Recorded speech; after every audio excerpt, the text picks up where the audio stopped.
Assalamualaikum warahmatullahi wabarakatuh.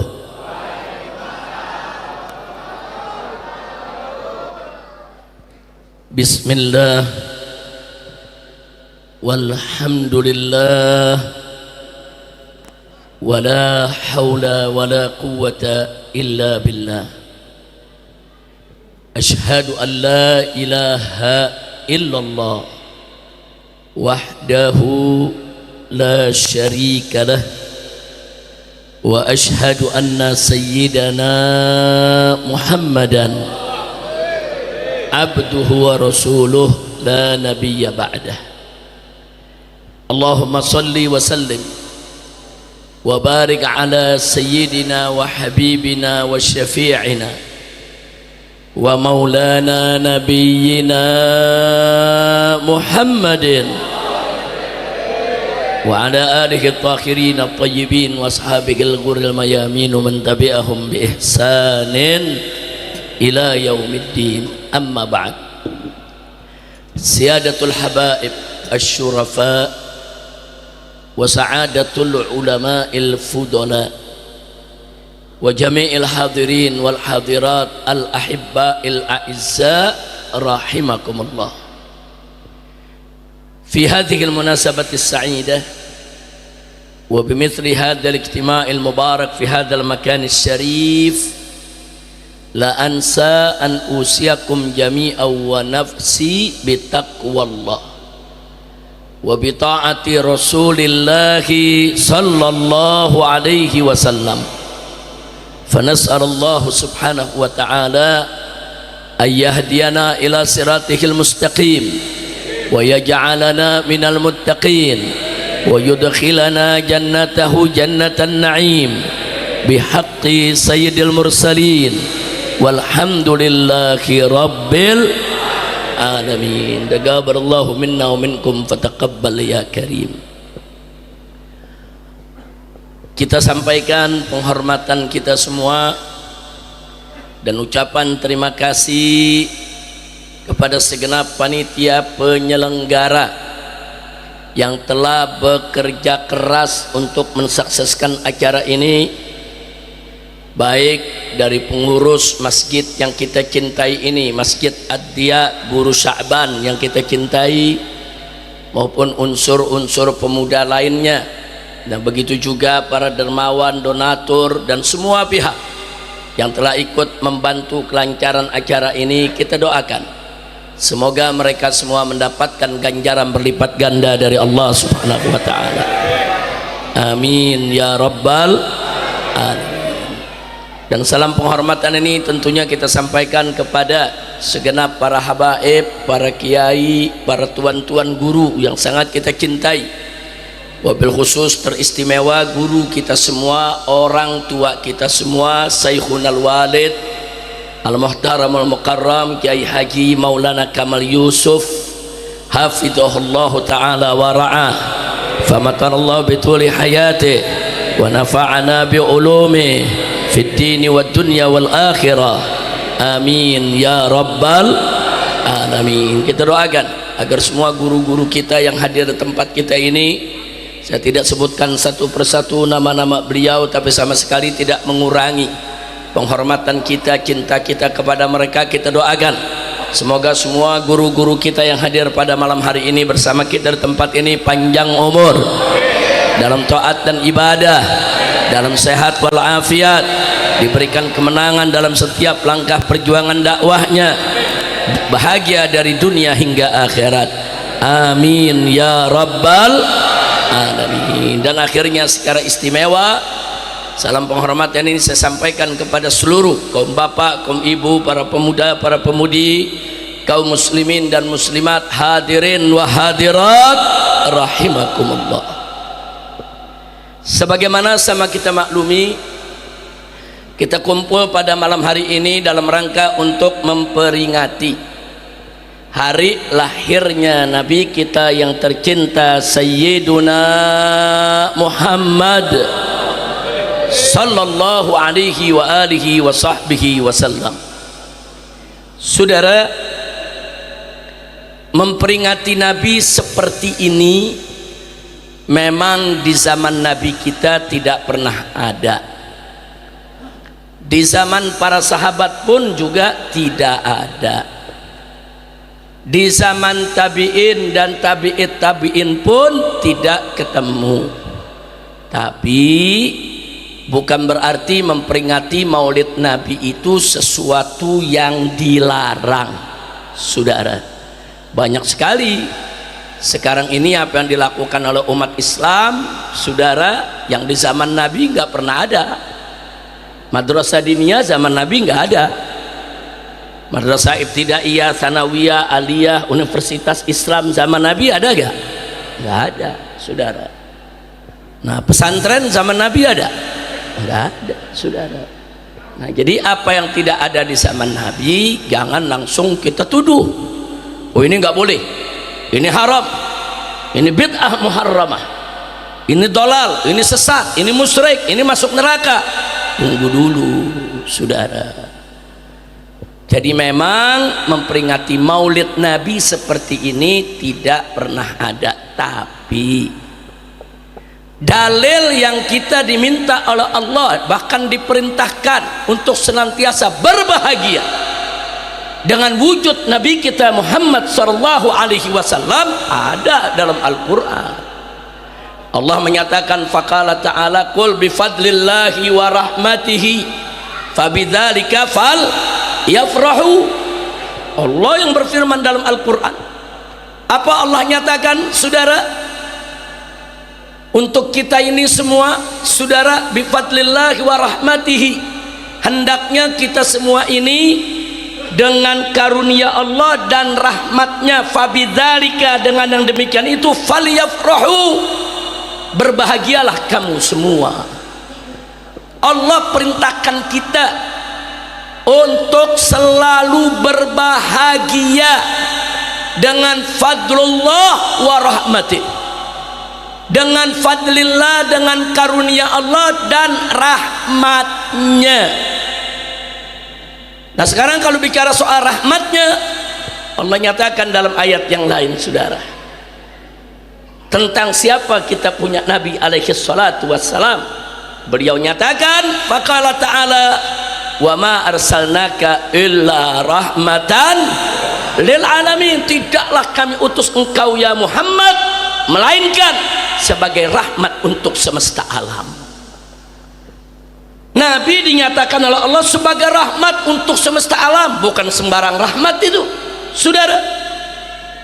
Jadi di satu ayat Allah nyatakan Nabi kita adalah rahmat, di ayat yang lain Allah nyatakan fabidzalika falyafrahu, dengan rahmat Allah itu berbahagialah kamu semua.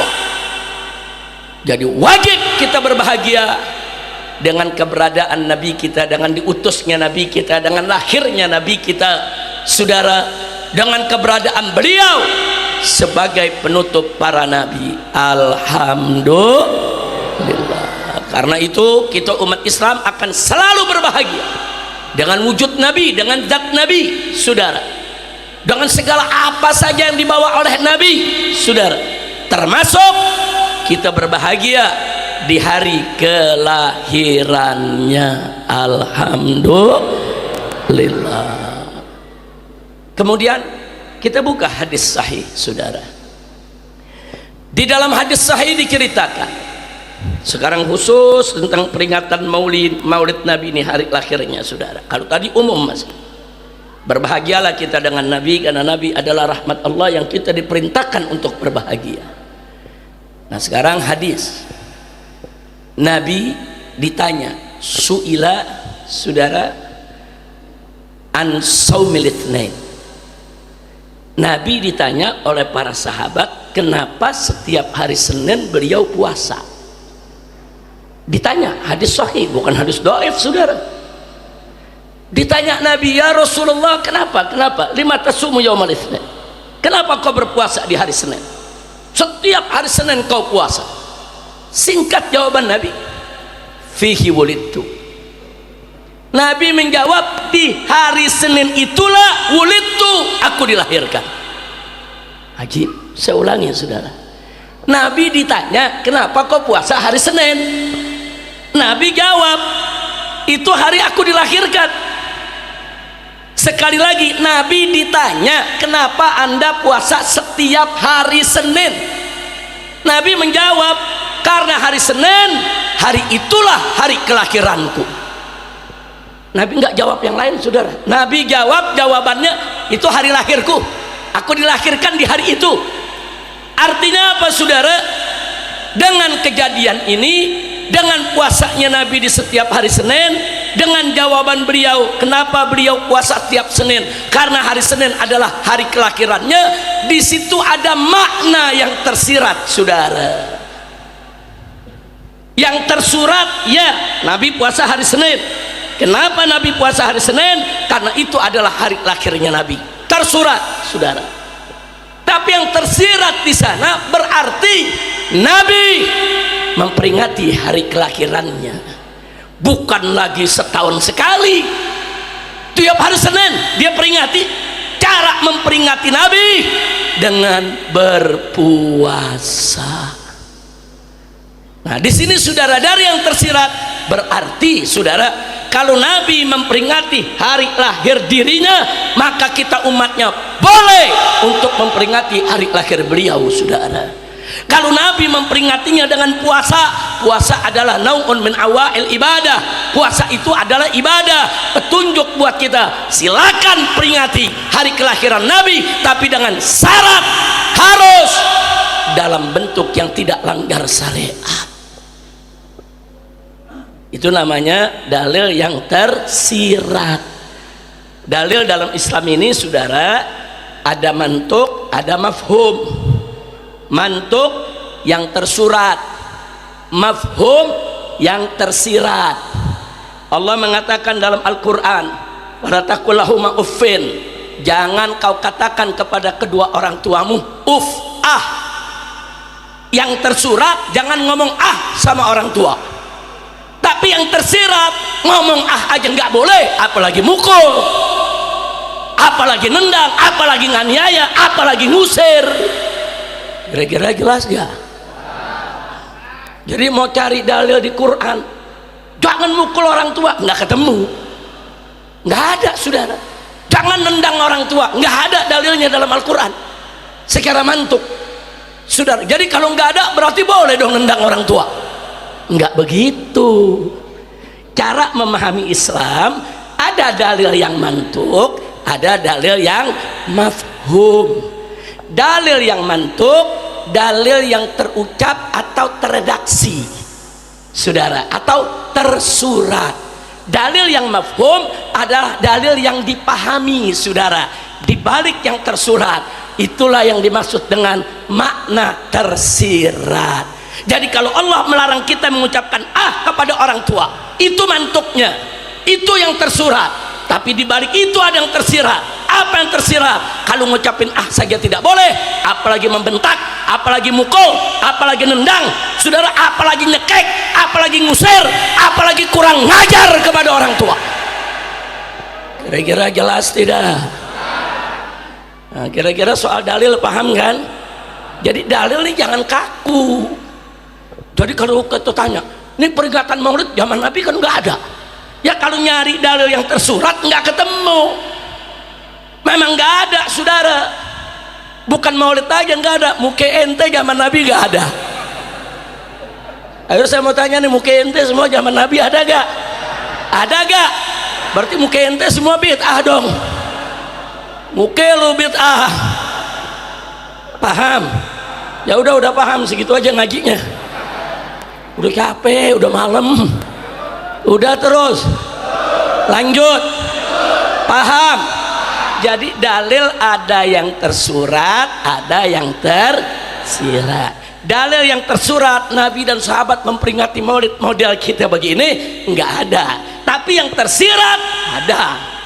Nah, mana yang tersirat? Itu tadi Allah perintahkan kita untuk selalu gembira dengan rahmatnya. Dan Nabi adalah sebesar-besarnya rahmat. Bagaimana nggak sebesar-besar rahmat? Rahmat untuk semesta alam. Subhanallah. Nah, yang kedua, Nabi sendiri puasa setiap hari Senin. Begitu ditanya, Nabi bilang itu hari kelahiranku. Berarti dari situ saudara yang tersirat Nabi memperingati hari lahirnya dengan jalan ibadah, yaitu ibadah puasa. Kalau Nabi memperingati hari lahirnya saudara, ya boleh umatnya juga memperingati hari lahir beliau. Itu namanya dalil yang tersirat. Kira-kira paham? Tapi ada lagi yang gak kalah menarik saudara. Boleh kita melakukan peringatan maulid, bahkan peringatan hari besar Islam yang mana saja. Masuk bulan Muharram kita peringati saudara, yaitu hari tahun baru Islam. Masuk bulan Maulid kita peringati hari kelahiran Nabi. Masuk bulan Rajab kita peringati hari Isra Mi'rajnya Nabi saudara.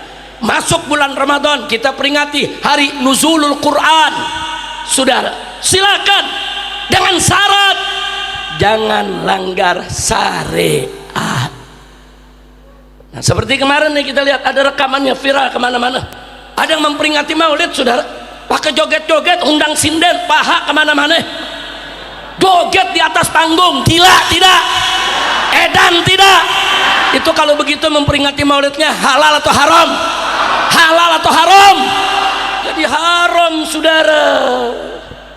Jadi halal haramnya kita memperingati maulid kembali kepada bagaimana cara kita memperingatinya. Jadi memperingati maulid Nabi hukumnya mubah, boleh. Yang boleh ini tergantung kita. Sesuatu yang boleh bisa jadi ibadah, bisa juga sebaliknya saudara. Nah, kalau memperingati maulid, satu, dengan baca Quran. Tadi ada gak baca Quran di sini? Ada baca Quran? Ya kalau ustadz baca satu ayat itu namanya baca Quran. Betul? Betul? Nah kemudian acara begini, banyak gak yang baca salawat tadi? Banyak gak? Salawat boleh gak? Sunnah gak? Bagus gak? Kita memperingati maulid saudara, satu, kita duduk dalam masjid niatan iktikaf. Begitu duduk saudara, pahala iktikaf dapat, pahala masuk masjidnya dapat, duduk iktikafnya dapat, dengar baca Qurannya dapat saudara, baca sholawat rame-ramenya juga dapat. Kemudian ada ustadz tampil menyampaikan ceramah, dakwah, memberi nasihat. Bagus tidak? Kerjain saudara, kerjain selama tidak menampilkan yang maksiat. Nah makanya kan gila-gilaan kau bikin selawatan, ada sinden pada joget, paha kemana-mana saudara, tuh payudara pakai nyawer, edan lu pada kacau tidak? Yang begitu tuh, kalau yang begitu bubarin saudara, bubarin. Betul? Betul? Jangan yang begini dibubarin. Ada gak yang mau bubarin begini nih? Ada gak? Mana orangnya? PPKI loh kerjaannya ngebubarin pengajian. Betul? Betul? Orang Betawi bilang mah dirodok loh, Dajjal mak juje. Masya Allah, kira-kira paham ya? Ya kalau orang Betawi paham tuh mah dirodok, Dajjal mak juje, udah paham dah. Kalau nggak paham lo bukan Betawi loh saudara. Kalau pengajian semacam ini saudara, silakan kita kerjakan, rayakan hari-hari besar Islam, semuanya dibolehkan asal diisi dengan ibadah, diisi dengan yang tidak melanggar syariat. Alhamdulillah di sini yang hadir yang pakai kain, pakai piki putih, bagus gak? Ada yang pakai celana pendek? Mana yang pakai celana pendek? Ada dalam masjid yang pakai celana pendek? Ada yang pakai sempak doang? Enggak ada. Bagus tidak? Bagus tidak? Nah sekarang saya tanya, yang ngadain di sini nih perempuan sama laki dicampur gak? Dicampur gak? Laki ada di sini, perempuan ada di atas. Bagus tidak? Begini cara bikin maulid saudara. Jangan laki perempuan dicampur, ada joget-joget, apalagi ngundang setan dangdut. Udah kacau dah. Nah kalau di masjid pakai didangdutin gimana ceritanya? Kacau tidak? Kacau tidak? Nah, tapi insya Allah maulid kita malam hari ini maulid yang diberkahi oleh Allah subhanahu wa ta'ala. Jadi kita melaksanakan maulid, ada dalil tidak? Ada saudara. Memang dalilnya bukan yang tersurat, tapi dalilnya yang tersirat. Oh, banyak saudara perkara dalam Islam menggunakan dalil yang tersirat. Nah, baiklah ibadallah, Nabi yang tercinta Sayyiduna Muhammad sallallahu alaihi wasallam yang kita peringati maulidnya pada malam hari ini bukan sembarang manusia saudara. Basyarun la kal basyari. Beliau manusia tapi bukan sembarang manusia saudara. Beliau adalah manusia al-insanul kamil, manusia yang sempurna. Oh, mana dalilnya? Nah, lagi-lagi dalil nih. Kalau cari dalil yang tersurat dalam Al-Quran, inna Muhammadan insanun kamilun, nggak ada. Nggak ada ayat begitu saudara. Cari dalil, mana dalilnya? Dalam Quran maupun sunnah saudara. Kalau Muhammad itu adalah manusia yang sempurna, dalil tersurat tidak ada. Tapi dalil yang tersirat banyak, berarakan di Al-Quran maupun sunnah Nabi kita Muhammad sallallahu alaihi wasallam. Yang pertama yang tadi kita baca, Allah menyatakan kepada Nabi, wa ma arsalnaka illa rahmatan lil alamin. Tidaklah kami utus engkau wahai Nabi melainkan sebagai rahmat untuk semesta alam. Apa itu semesta alam? Al-alamin dalam bahasa Arab artinya masih wallah. Apa saja selain Allah itu disebut al-alamin. Atau dengan kata lain, semua makhluk ciptaan Allah itu disebut al-alamin. Makanya Allah Rabbul Alamin, pemilik alam semesta, Tuhan alam semesta yang menciptakan alam semesta. Rabbul Alamin, alamin, alam semesta berikut isinya saudara. Nah, kita punya Nabi, Allah nyatakan rahmat untuk semesta alam. Artinya apa? Rahmat untuk alam malaikatnya, alam jinnya, alam manusianya, alam haiwannya, alam tumbuhannya, apa saja yang ada di langit maupun di bumi saudara. Subhanallah. Nah, yang ingin saya garis bawahi di sinilah dalil yang tersurat Nabi rahmat untuk semesta alam. Dalil yang tersirat di balik itu saudara, mustahil Nabi menjadi rahmat untuk semesta alam kalau beliau tidak sempurna. Nggak mungkin kalau beliau nggak sempurna, apalagi banyak salah, banyak cacat, banyak aib. Mustahil beliau menjadi rahmat untuk semesta alam. Beliau disebut rahmat untuk semesta alam. Cukup jadi dalil buat kita bahwa beliau adalah manusia yang sempurna. Sallu ala nabi. Alhamdulillah. Jadi jelas ya, ada dalil tersurat, ada dalil tersirat. Jadi seorang muslim jangan kaku saudara, jangan, mesti fleksibel di dalam memahami dalil. Alhamdulillah. Ada lagi ayat yang lain, Allah menyatakan dalam ayat yang lain, faqala ta'ala qad ja'akum minallah nurun wa kitabum mubin. Shadaqallahul azim. Luar biasa. Apa kata Allah? Qad ja'akum, telah datang kepada kamu sekalian, minallah, datang dari Allah. Apa yang datang? Nurun, sang cahaya, wa kitabum mubin, dan kitab yang nyata yang memberi penjelasan. Apa kitabum mubin? Al-Quranul Karim. Kalau kitabum mubin Al-Quranul Karim, lalu siapa itu nur, sang cahaya saudara? Para ahli tafsir mengatakan nur yang dimaksud ayat di sini adalah Nabi kita Muhammad sallallahu alaihi wasallam. Jadi telah datang kepadamu dari Allah nur, sang cahaya. Nabi nggak sebut telah datang kepada kamu Muhammad, telah datang kepada kamu Ahmad, enggak. Nabi katakan telah datang kepada kamu nur, sang cahaya. Itu kalau disebut sang cahaya bukan sembarang manusia saudara.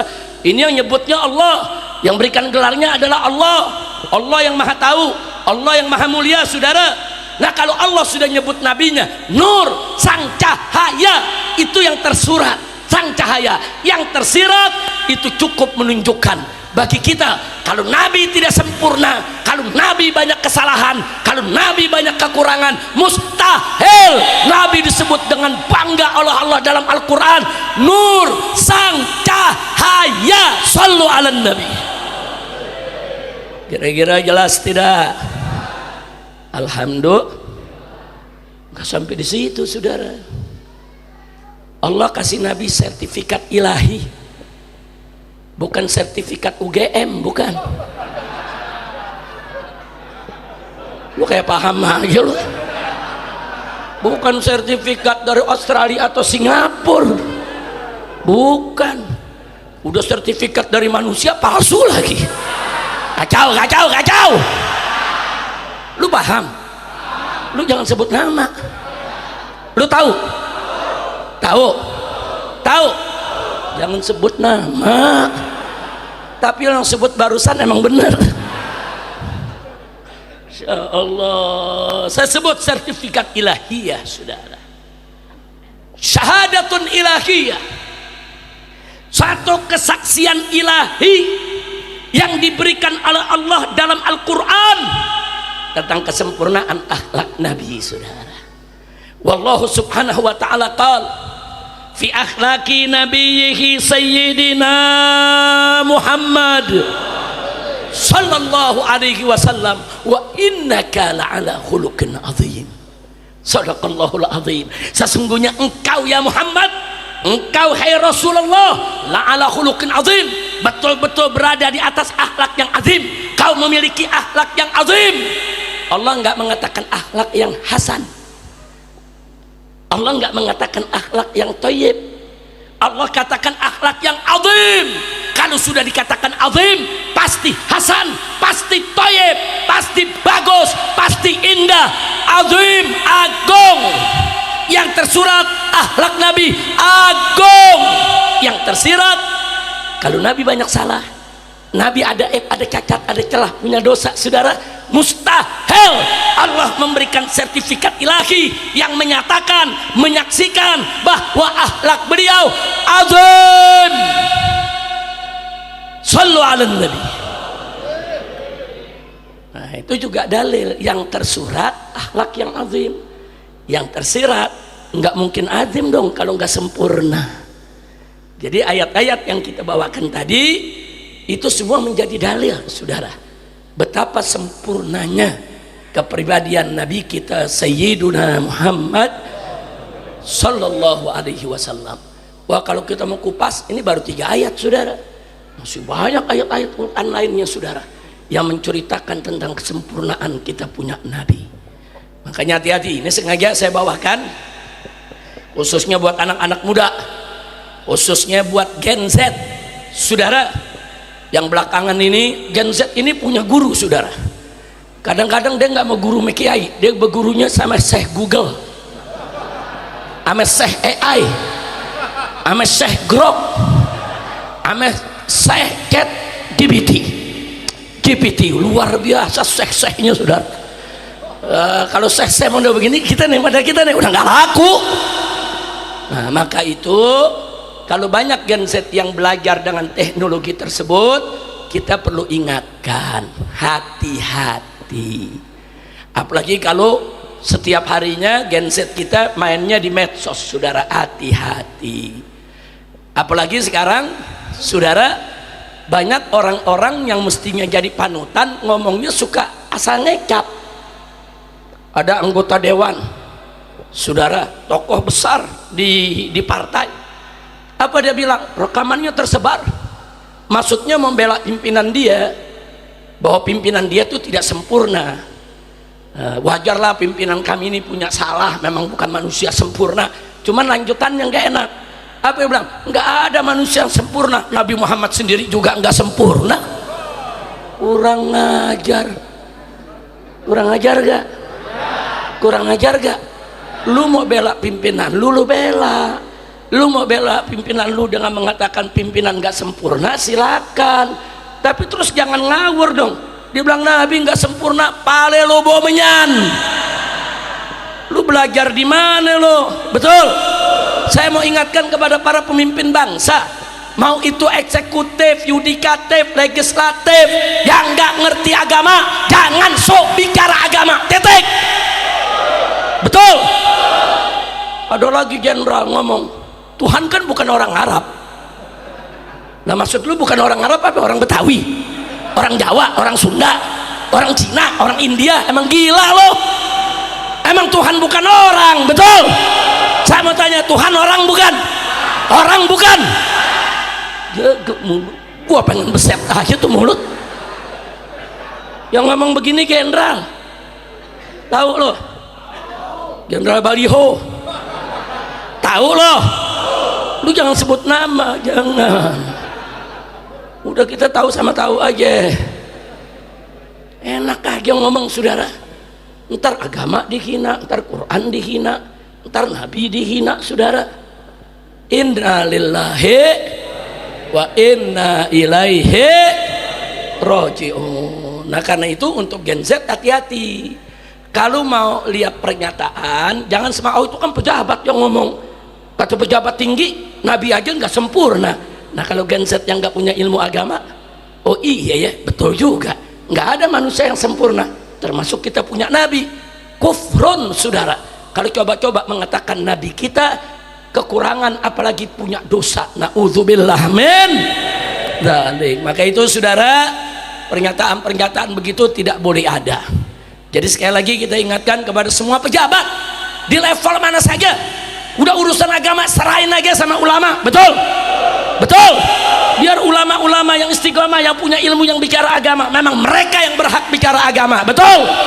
Pejabat nggak usah pakai bicara agama, nggak ngerti. Gue gregetan aja. Udah nggak ngerti, so tahu lagi. Kacau tidak? Jawab yang keempat, kacau tidak? Apa mau kacau terus? Tapi kadang-kadang saya lihat pejabat sekarang nih, Pak, Bu, jangan kenyang-kenyang Bu, gue takut rubuh nih.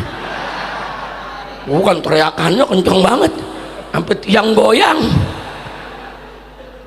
Bapak Ibu yang saya cintai, lu main amin aja lu.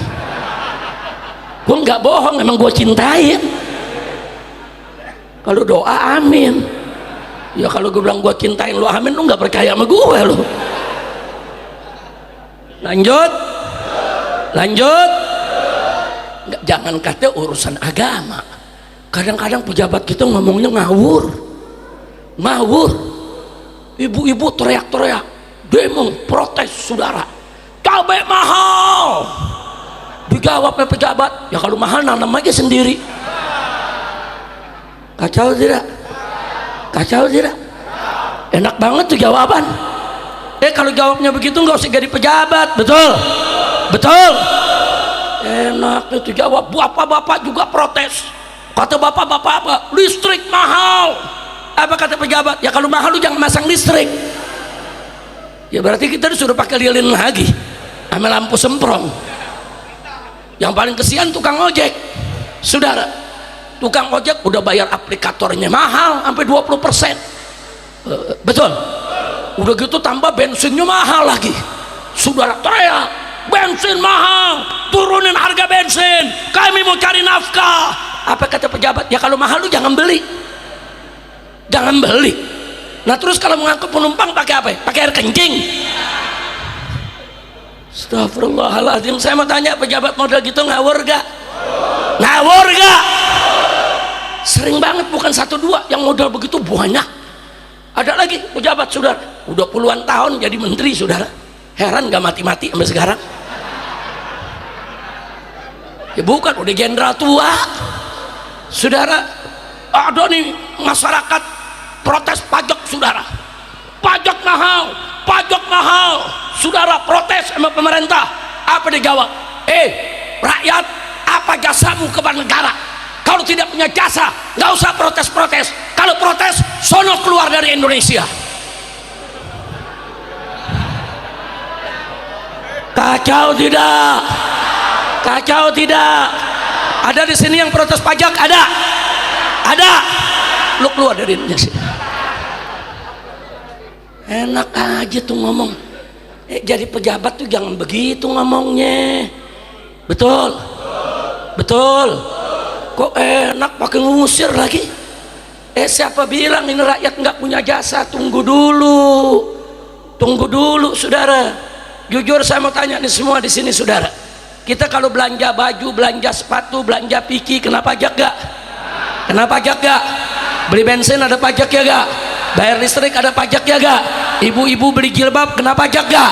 Makan di restoran kena pajak gak? Semua kena pajak. Apa yang gak kena pajak? Cuman buang angin. Buang angin belum ada pajaknya tuh. Makanya lu puas-puasin buang angin dari sekarang. Masya Allah, semuanya kena pajak, saudara. Nah sekarang saya tanya, rakyat semuanya bayar pajak, betul? Betul. Nah sekarang pajak itu diberikan ke negara, betul? Digunakan oleh negara untuk membangun negara, betul? Berarti rakyat itu berjasa tidak? Berjasa tidak? Nah kalau rakyat berjasa, berhak tidak bersuara, berhak tidak memprotes, kenapa harus diusir? Kurang ngajar, gue sumpahin biar cepat mati itu orang. Amin, amin. Dia punya 16 perusahaan besar-besar. Jangan-jangan tuh perusahaannya nggak ada yang bayar pajak tuh. Mesti diperiksa, saudara. Jangan bilang rakyat yang nggak berjasa. Jangan-jangan lu yang nggak bayar pajak. Betul.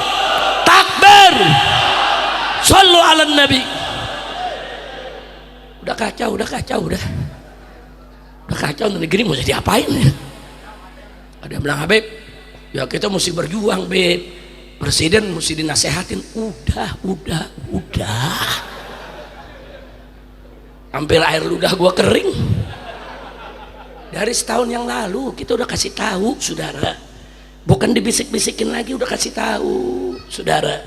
Dari sebelum dilantik sudah saya sampaikan, nanti setelah dilantik bentuk kabinet, pilihlah menteri-menteri yang profesional.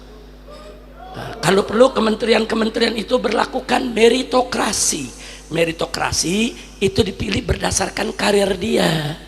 Cari menteri kesehatan dari kementeriannya yang pengalaman puluhan tahun di Kementerian Kesehatan. Begitu juga menteri pendidikan dan lain sebagainya. Dan ada satu pesan, saya ini kan ditanya, jadi mesti bagaimana bentuk kabinet? Saya kasihlah passwordnya, pakai password lagi, sampai kayak komputer. Lu mau tahu passwordnya? Mau tahu? Mau tahu? Satu, non thermal, udah gitu aja. Anda nggak usah takut. Ini thermal semua geser-geserin aja. Saya sebutin namanya satu-satu. Nah begitu dibentuk kabinet, kebetulan saya lagi umroh, saudara, di Mekah. Saya tungguin kabarnya. Begitu saya lihat daftar kabinet yang saya sebutin, jadi semua.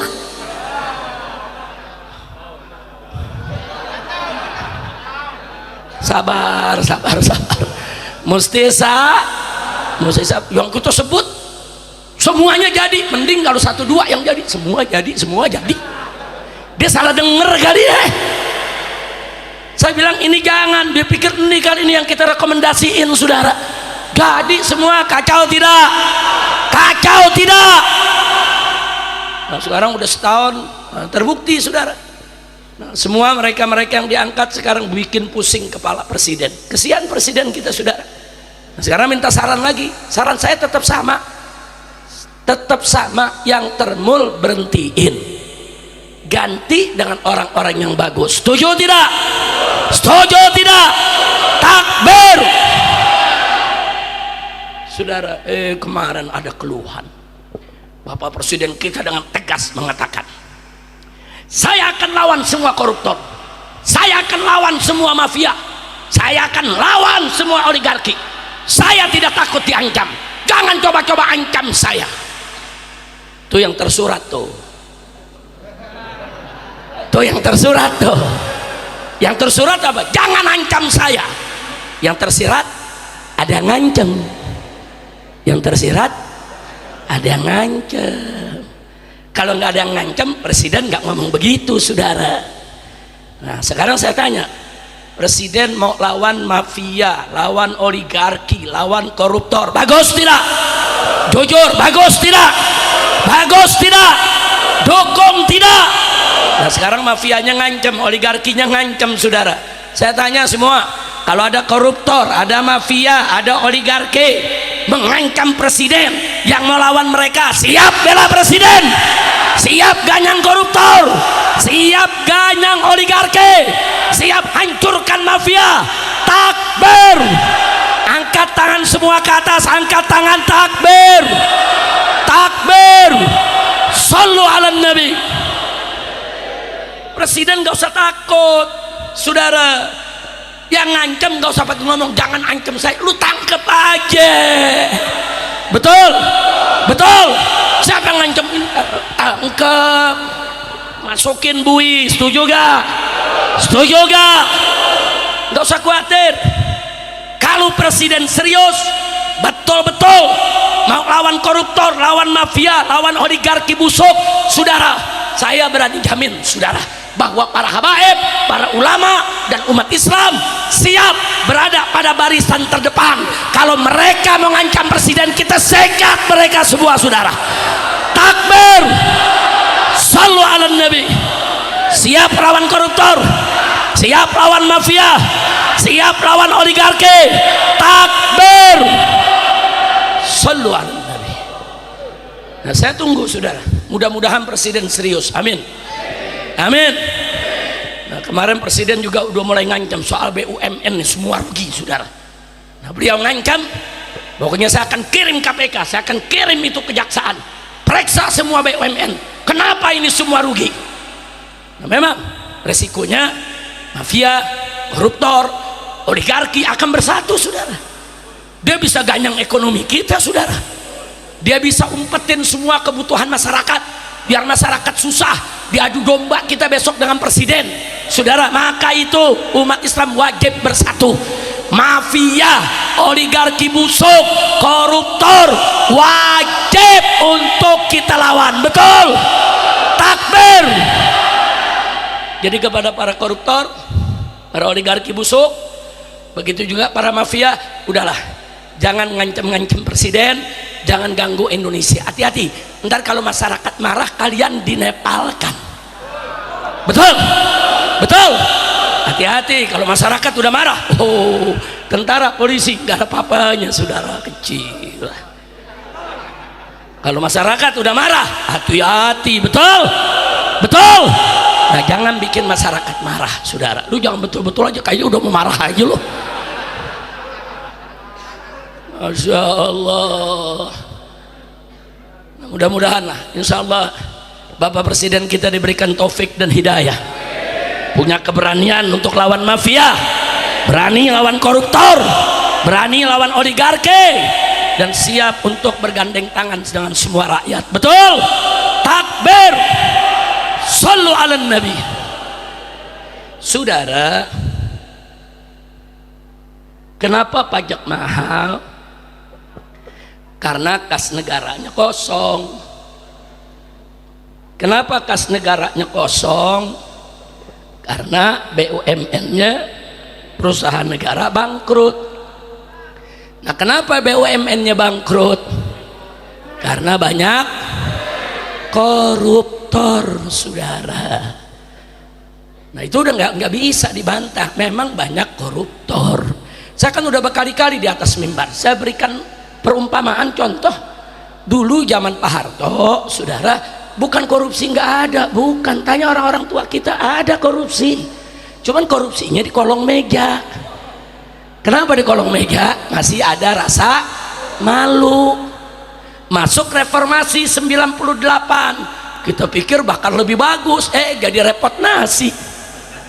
Dari reformasi jadi repot nasi. Kenapa? Ternyata korupsinya naik pangkat, dari kolong meja jadi di atas meja. Kacau tidak? Kacau tidak? Begitu 10 tahun kemarin, saudara, rezim yang kemarin nggak tanggung-tanggung, korupsi sama meja-mejanya dibawa lari. Kacau tidak? Kacau tidak? Kacau tidak? Kondisi begini biarkan atau lawan? Biarkan atau perbaiki? Siap berjuang, siap bersatu, siap jaga negara, siap jaga NKRI, siap bela agama. Takbir. Shallu ala nabi. Nah, karena itu, saudara, saya mau ingatkan sekarang, saya nggak mau panjang-panjang lagi bercerita. Kalau kita mau selamat di negeri ini, tolong jangan tinggalkan ulama. Betul. Jangan, saudara. Ada masalah apa aja tanya ke ulama, minta petunjuk dari ulama, minta fatwa ke ulama. Allah nyatakan dalam Al-Quran, faqala ta'ala, saudara, apa kata Allah? Fas'alu ahla dzikri in kuntum la ta'lamun. Tanya kepada ahlu dzikir. Ahlu dzikir di sini ulama, fuqaha. In kuntum la ta'lamun, kalau kau nggak tahu apa-apa, nggak tahu masalah, tanya ulama. Nggak tahu masalah, tanya fuqaha, minta fatwa kepada mereka. Jangan ulama dihinakan, dilecehkan, dijauhi. Ya begini keberkahan jadi hilang. Betul. Makanya saya mau tanya nih semua, siap dekat ulama, siap ikut ulama, siap jaga ulama? Takbir. Allah puji dalam Al-Quran. Apa Allah nyatakan dalam Al-Quran? Faqala ta'ala, innama yakhshallaha min ibadihil ulama. Dari hamba-hamba Allah ini, sesungguhnya yang betul-betul takut kepada Allah adalah al-ulama. Allah yang jamin. Ulama-ulama yang istiqamah, yang ilmu dan amalnya sejalan. Ulama-ulama itu saudara yang mengikuti ajaran Nabi, mereka adalah hamba-hamba Allah yang takut kepada Allah, yaitu ulama. Makanya Allah hormati dalam Al-Quran, Allah tinggikan derajat mereka, Allah muliakan. Apa Allah nyatakan dalam Al-Quran tentang ulama? Yarfa'illahu alladhina amanu minkum walladhina utul ilma darajat. Allah tinggikan kedudukan orang-orang yang beriman dan memiliki ilmu dari antara kamu sekalian. Darajat, beberapa derajat Allah tinggikan. Artinya apa saudara? Allah yang maha mulia memuliakan ulama. Allah yang maha tinggi meninggikan kedudukan ulama. Saudara, ini yang tersurat, yang tersiratnya berarti kita hamba-hamba Allah wajib memuliakan mereka yang dimuliakan oleh Allah, meninggikan mereka yang ditinggikan oleh Allah. Kalau Allah memuliakan ulama, maka kita semua wajib untuk memuliakan ulama. Betul? Betul. Siap ikut ulama, siap muliakan ulama. Takbir. Shallu ala nabi. Jangan kita jangan kurang ajar kepada ulama. Jadikan ulama, guru-guru kita sebagai rujukan. Yang kadang-kadang umat saudara, kalau tahlil ada yang meninggal, undang ulama, suruh baca tahlilan. Kalau mau akad nikah, minta doanya, undang ulama. Saudara, kalau sakit ke dokter nggak baik-baik, datang ulama, minta air dibacain. Ngaku lo, ngaku. Betul, betul. Iya, warung nggak laku-laku, undang ulama, doain tat, doain tat. Ayo ngaku, ngaku. Betul. Jadi urusan dunia begitu semua nanya ulama. Giliran milih pemimpin, dia nggak tanya ulama, saudara. Kita tanya, ente kenapa nggak nanya ulama milih pemimpin, milih legislatif, milih eksekutif, milih gubernur, milih presiden, milih anggota dewan? Apa jawabnya? Ya ini kan urusan politik, ulama nggak tahu apa-apa. Iya, PA. Dia pikir ulama bodoh. Sebodoh-bodohnya ulama tentang politik, tapi mereka punya nurul basirah. Mereka punya cahaya hati, saudara. Mereka punya firasat yang tajam, saudara. Walaupun mereka nggak ngerti ilmu politik, tapi hati mereka terbuka, dekat dengan Allah. Mereka bisa minta kepada Allah, ya Rabb, siapa pemimpin yang baik untuk kami, ya Allah. Betul? Betul? Tanya ke ulama, tanya. Nah jujur sekarang, banyak gak yang ninggalin ulama? Ayo, jujur, banyak gak? Iya, kalau urusan, pokoknya kalau urusan kamu jangan tanya kiai, yang penting mana yang amplopnya tebal. Nah, ngaku lalu, ngaku. Kadang-kadang saudara, semua amplop diambil sama dia, semua partai kaosnya dia minta. Buka lemarinya, partai apa aja ada. Kita tanya mana anak muda ini, kenapa semua lu punya, yang penting duit. Duit bro, duit. Kacau tidak? Kacau tidak? Sekarang buang sifat begitu, saudara. Jangan jual suara kita karena duit. Kita milih dia bakal jadi pemimpin kita. duit nggak seberapa kita dapat, 5 tahun kita akan susah. Apalagi kalau dia 2 periode, lebih susah lagi. Apalagi kalau 3 periode, hancur. Udah kacau. Nah, kira-kira kedepannya siap ikut ulama, siap bela ulama, siap jaga ulama, takbir. Dan ingat, ini sekarang ulama sama habaib mau diadu domba, betul? Saudara, ulama itu kata Nabi, al ulama warasatul anbiya. Ulama itu pewaris Nabi, pewaris para nabi, saudara. Itu ulama, saudara. Sedangkan habaib zuriyah Nabi. Saudara, ulama punya kedudukan tinggi, mulia, agung. Kenapa? Karena mereka pewaris Nabi, sudah. Sedangkan zuriyah, mereka keturunan Nabi. Kalau mereka bertakwa kepada Allah, mulia, agung kedudukan mereka. Beruntung, udah turunan Nabi, bertakwa lagi, saudara. Betul? Tapi kalau dia coba-coba jadi zuriyah Nabi tapi banyak maksiat, hati-hati. 2 kali lipat kau punya dosa, 2 kali lipat kau punya kesalahan. Hati-hati, saudara. Nah sekarang, saudara, Nabi sampaikan amanat. Kata Nabi apa? Inni tarikun fikumus sakolen. Aku tinggalkan buat kamu, hai umatku, 2 peninggalan yang berat. Ada dalam Sahih Muslim, saudara. Hadis sahih dalam Sahih Muslim. Yang pertama kata Nabi, kitab Allah, yaitu Al-Quranul Karim, berikut as-sunnah yang menjelaskan isinya, saudara. Dan kedua kata Nabi, itrati ahli baiti, dan keturunanku yang merupakan keluargaku. Kemudian Nabi ucapkan 3 kali, udzakirukumullah fi ahli baiti, udzakirukumullah fi ahli baiti, udzakirukumullah fi ahli baiti. Apa kata Nabi? Aku ingatkan kalian semua kepada Allah tentang ahlul baitku. Aku ingatkan kalian semua kepada Allah tentang ahlul baitku. Aku peringatkan anda semua kepada Allah tentang ahlul baitku. Kenapa sampai 3 kali Nabi sebut, saudara? Karena Nabi tahu kondisinya setelah wafat Nabi, keturunan Nabi akan mendapatkan banyak ujian, saudara. Keluarganya akan menghadapi aneka ragam rintangan. Sampai Sayyidina Ali ibn Abi Thalib pernah mengatakan, nahnu ahlul bait, saudara, na'ish bainal muhib wal bughid. Kami keluarga Nabi hidup di antara pecinta dengan pembenci. Yang cintanya kelewatan ada, yang bencinya kelewatan juga ada, saudara. Sayyidina Ali udah ingatkan kepada anak cucunya, saudara. Makanya ahlul bait dari zaman Nabi kita lihat, saudara. Sayyidina Ali dibunuh, Sayyidina Hasan diracun, Sayyidina Husain dibantai di padang Karbala, saudara. Begitulah kehidupan ahlul bait seterusnya. Mereka sebarkan dakwah di mana-mana, mereka difitnah, mereka dibunuh, mereka diracun. Itu menjadi sesuatu yang biasa. Al-Imam Ali Zainal Abidin radhiyallahu taala anhu, datuknya para habaib, saudara. Apa beliau katakan? Beliau adalah putra Sayyidina Husain yang selamat dari pembantaian di padang Karbala.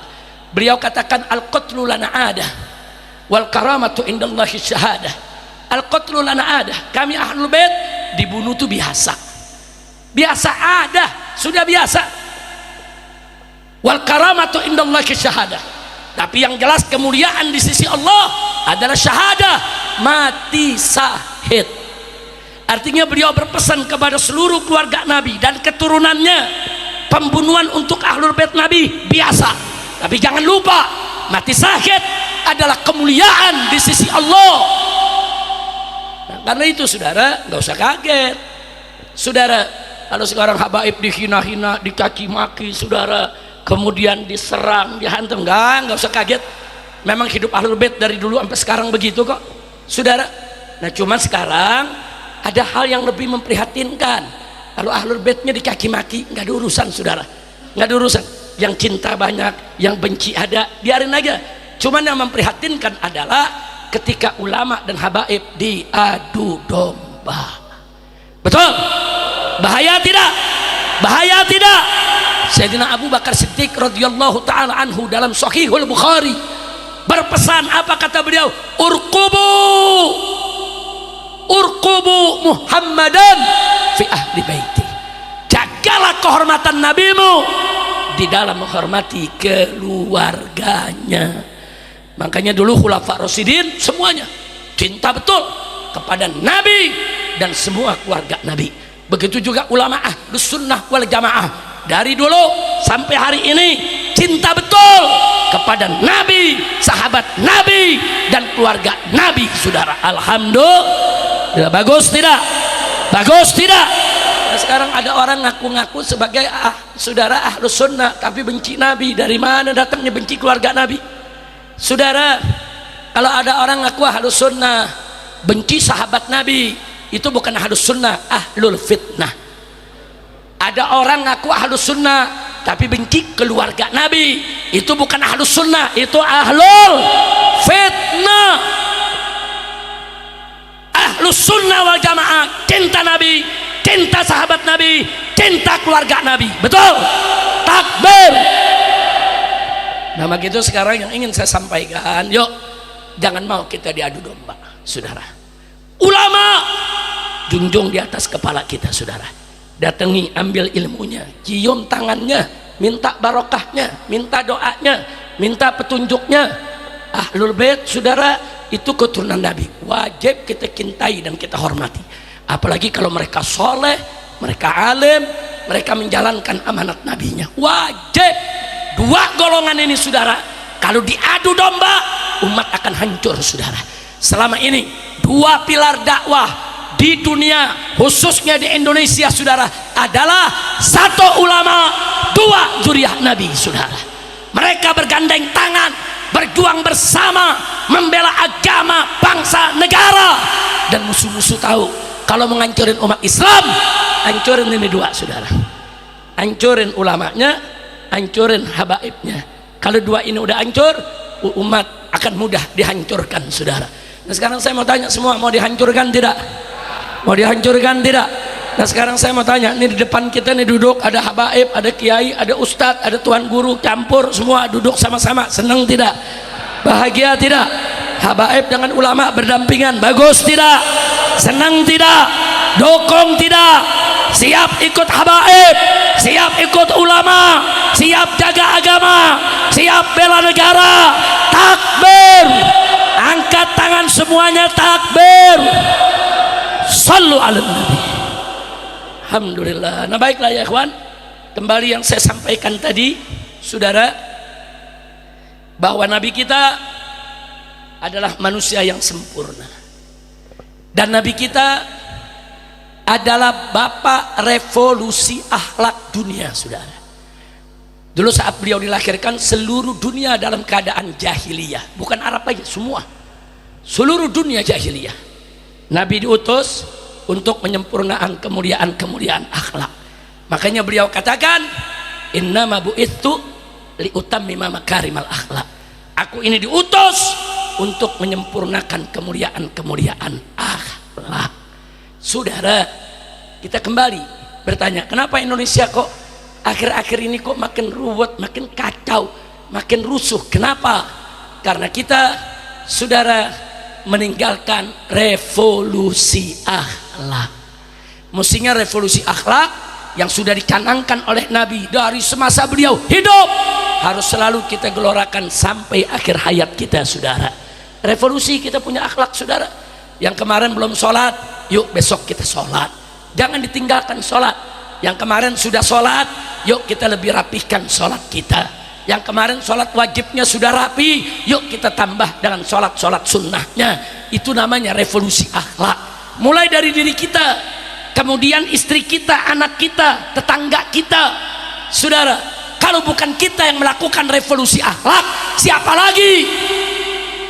Kenapa banyak korupsi di negeri kita? Karena nggak punya akhlak, nggak punya malu, nggak ada budi pekerti. Betul? Maka itu malam ini sebelum saya tutup, saya mau ajak semua di sini menjadikan korupsi sebagai musuh bersama. Siap tidak? Jadikan korupsi dan koruptor common enemy, musuh bersama kita semua, saudara. Jangan biarkan lagi pejabat kita korupsi, lawan habis-habisan yang korupsi. Setuju tidak? Setuju tidak? Saudara, negeri kita ini bangkrut karena korupsi. BUMN bangkrut karena harga-harga mahal, karena korupsi. Pabrik banyak tutup karena banyak yang di PHK karena. Kalau gitu korupsi bahaya tidak? Siap basmi korupsi? Betul. Takbir. Sekarang saya ajak semua, jangan ada yang meninggalkan tempat sebelum sama-sama dengan penuh semangat kita bawakan qasidah anti korupsi. Setuju? Nanti hadroh boleh ikut, tapi ingat, pada saat syair bahasa Indonesia dibawakan, hadrohnya pelanin, saudara. Tapi pada saat selawatnya boleh ditinggikan, biar kita bangkit semangat untuk melawan korupsi. Setuju? Setuju? Takbir, takbir. Dan nanti pada saat ada bagian syair, saudara, setiap bait ditutup dengan ayo kita bangkit membasmi korupsi. Saat itu dibaca, angkat tangan kita semua, kepelin kalau kita siap perang lawan koruptor. Setuju tidak? Setuju? Silakan, saya punya menantu Habib Muhammad bin Hadi Al-Habsyi. Nah, silakan. Ada mic lagi? Belum. Coba satu mic.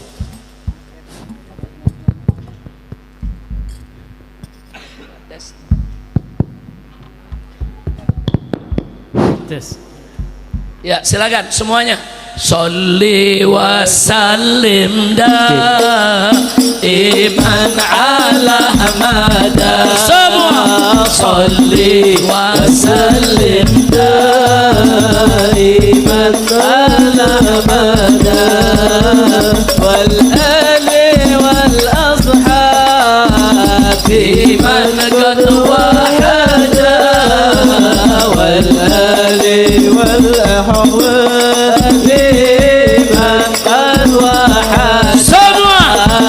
صلي وسلم دائما على مدى صلي وسلم دائما على مدى والآل والأصحاب من قد وحدا والآل والأصحاب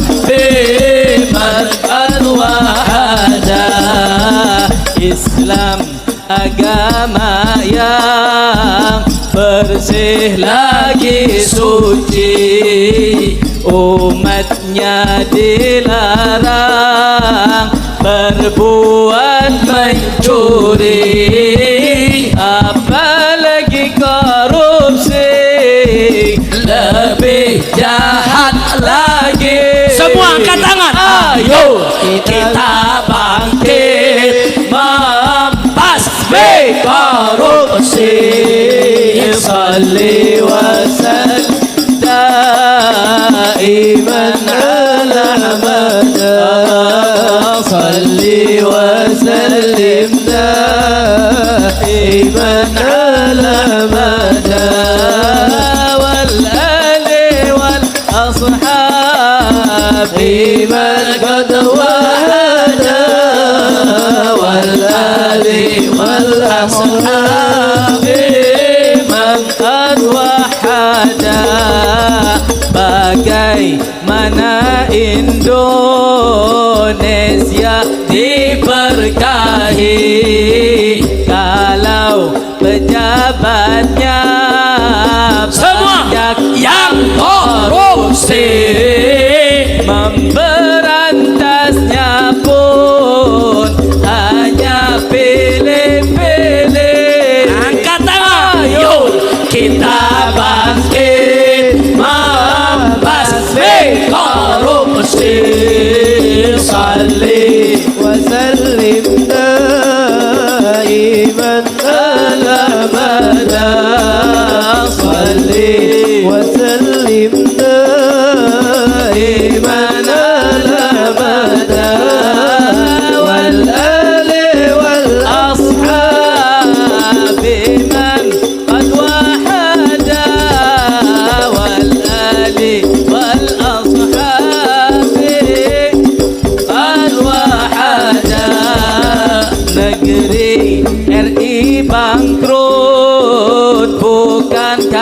subsidi, bukan juga karena luasnya negeri, tapi negeri bangkrut karena korupsi.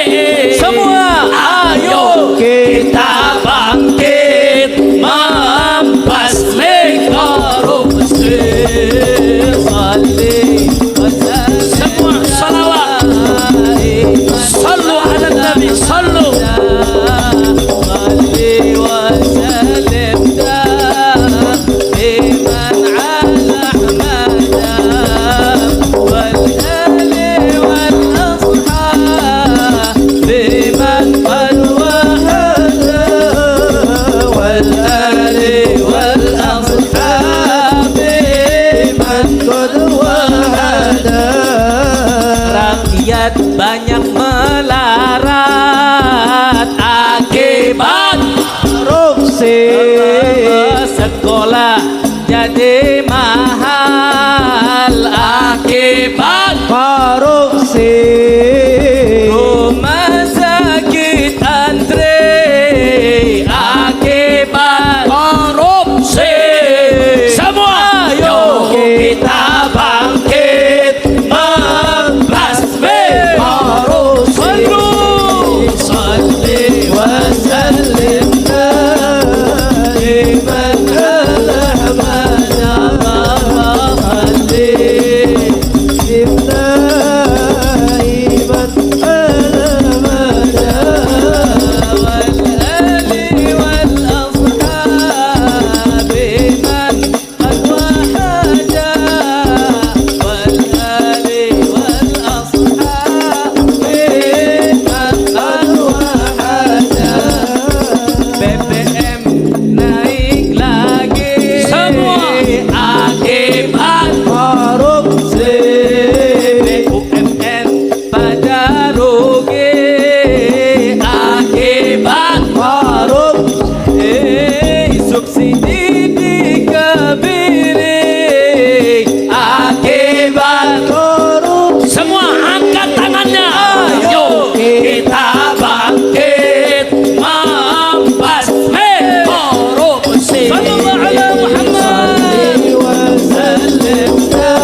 Angkat tangan semua ke bawah yang tinggi. Takbir. Takbir. Siap lawan koruptor. Siap basmi korupsi. Takbir. Sallu ala Nabi. Nah, baik ya kawan, setelah panjang lebar saya sampaikan apa yang mesti disampaikan.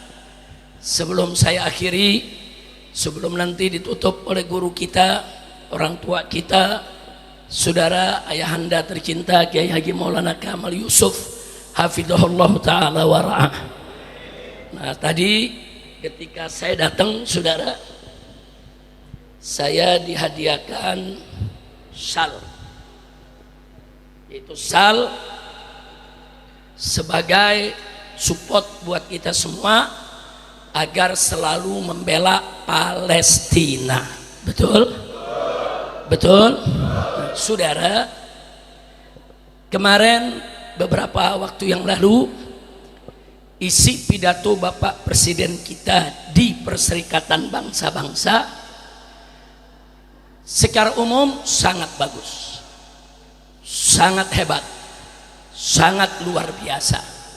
Apalagi ketika beliau menceritakan bahwa apa yang diderita bangsa Palestina, kami bangsa Indonesia pernah mengalaminya selama 300 tahun lebih saudara. Jadi kata beliau di PBB sana, ya kami rasakanlah bagaimana rasanya di Ciaga, pahitnya, getirnya, sedihnya, sakitnya saudara. Nah kemudian beliau nyatakan bahwa dalam konstitusi Indonesia, Indonesia menolak segala bentuk penjajahan. Semua penjajahan harus dihapuskan dari muka bumi. Dan beliau dukung kemerdekaan Palestina. Bagus tidak? Bagus tidak? Takbir.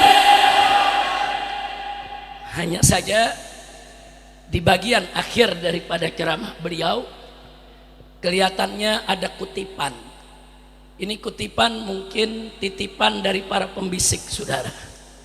Dan kami sudah kirim pesan, FPI sendiri sudah kirim surat ke Bapak Presiden supaya bagian ini harus dikoreksi dan diperbaiki. Bagian yang mana beliau mendukung konsep dua negara, supaya Palestina dibagi dua saja, separuh negara Israel, separuh negara Palestina. Nah singkat saja mau sampaikan saudara, Palestina adalah milik bangsa Palestina. Dulu ketika terjadi Perang Dunia Pertama, kekhilafahan Turki Utsmani mengalami kekalahan di tahun 1916, sehingga di tahun 1920 saudara, Liga Bangsa-Bangsa ketika itu sebelum ada PBB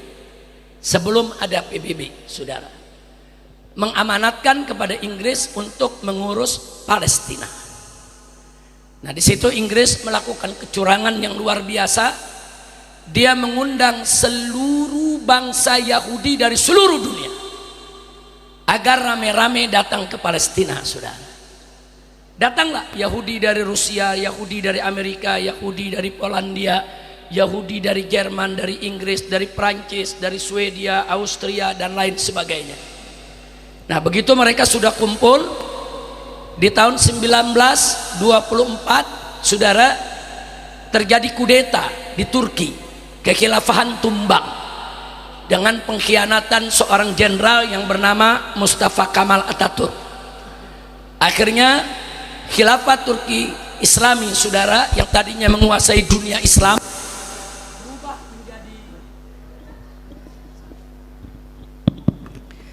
berubah menjadi negara Turki sekuler.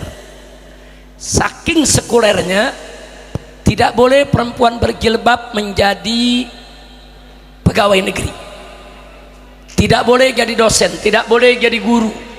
Lelaki pakai peci, pakai torbus saudara, menandakan Islam, pakai jubah, tidak boleh jadi pegawai pemerintah. Bahkan ada anggota dewan perempuan pakai jilbab diberhentikan dan diusir dari Turki saudara.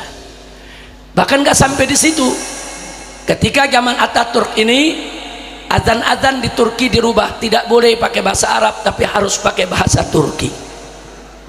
Dibilang azan itu Arab pendatang. Nah, ketika begitu khilafah Islam ini runtuh 1924, Inggris makin menjadi-jadi, saudara. Dia datangkan sebanyak-banyaknya orang Israel ke bumi Palestina. Apalagi Inggris pernah berjanji pada deklarasi Balfour tahun 1917.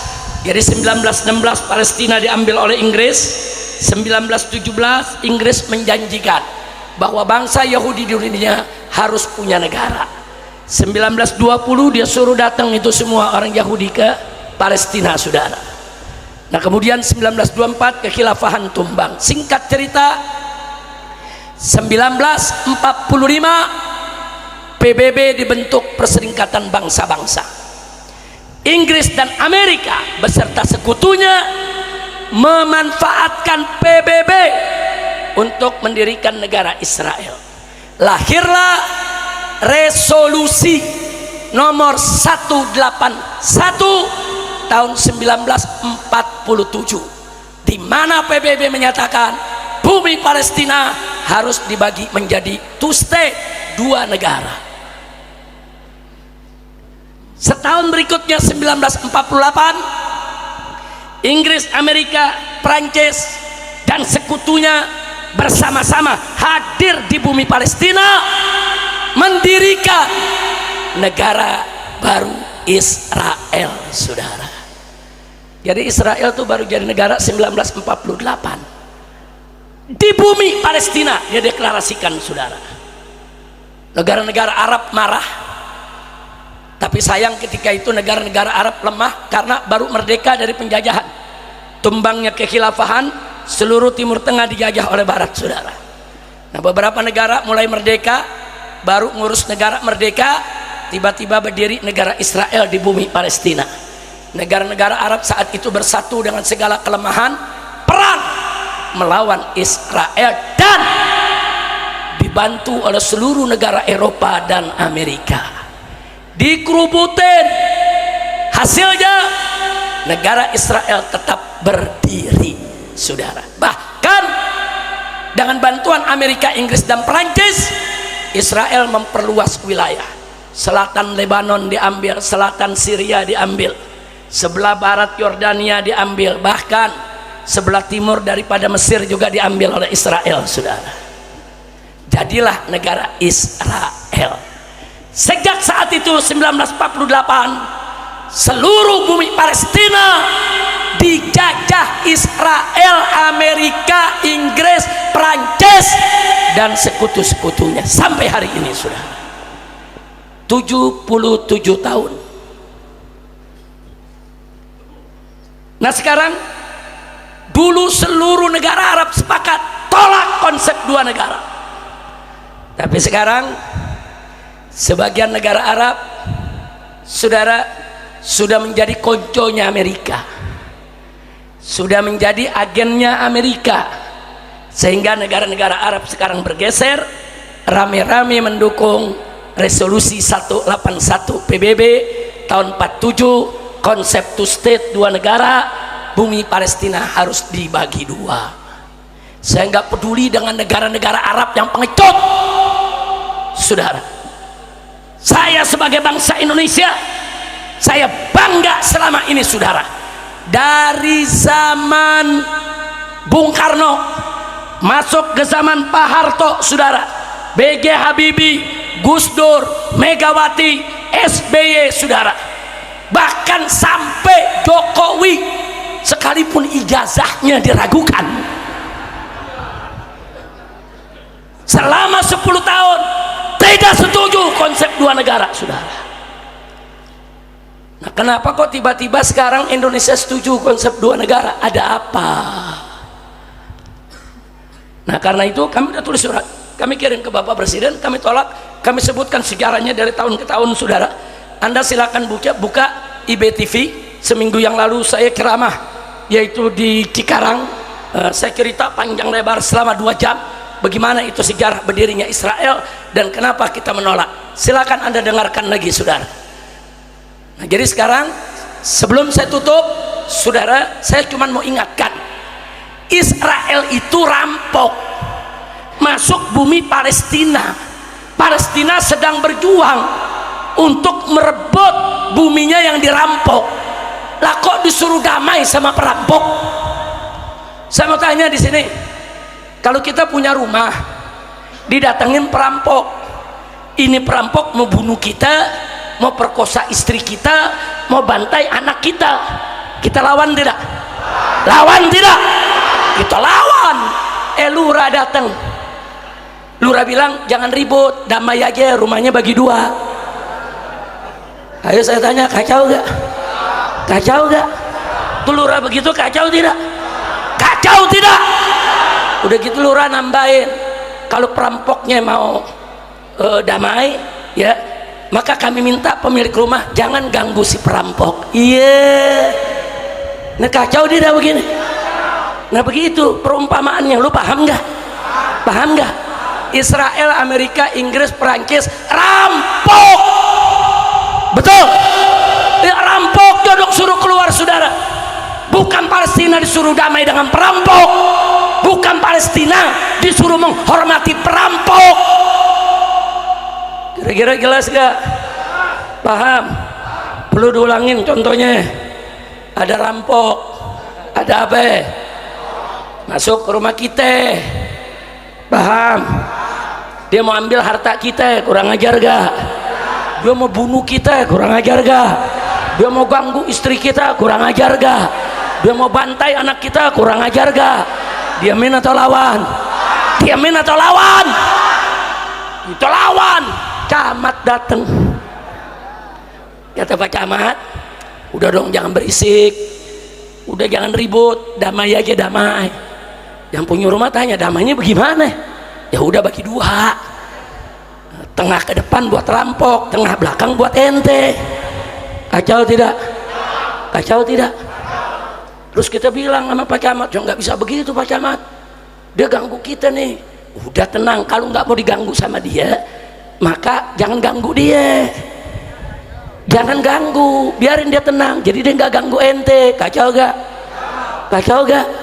Kacau gak? Ana mau tanya, ente bela camat apa bela yang punya rumah? Bela rampok apa bela yang punya rumah? Udah paham contohnya? Paham? Mau lagi, sekali lagi contohnya, sekali lagi dah. Bukan Nabi dulu sunnahnya kiai 3 kali kalau ngajar, diulang 3 kali, terakhir lo perhatiin nih, rumah kita dirampok.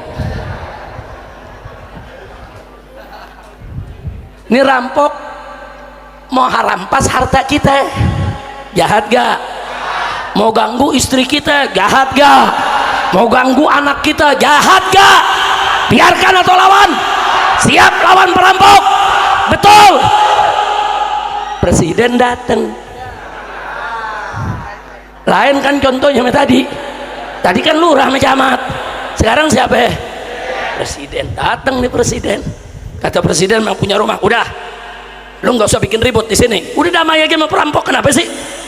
Bagaimana Pak Presiden damainya? Bagi dua, ini rumah bagi dua, tengah ke depan buat perampok, tengah belakang buat ente.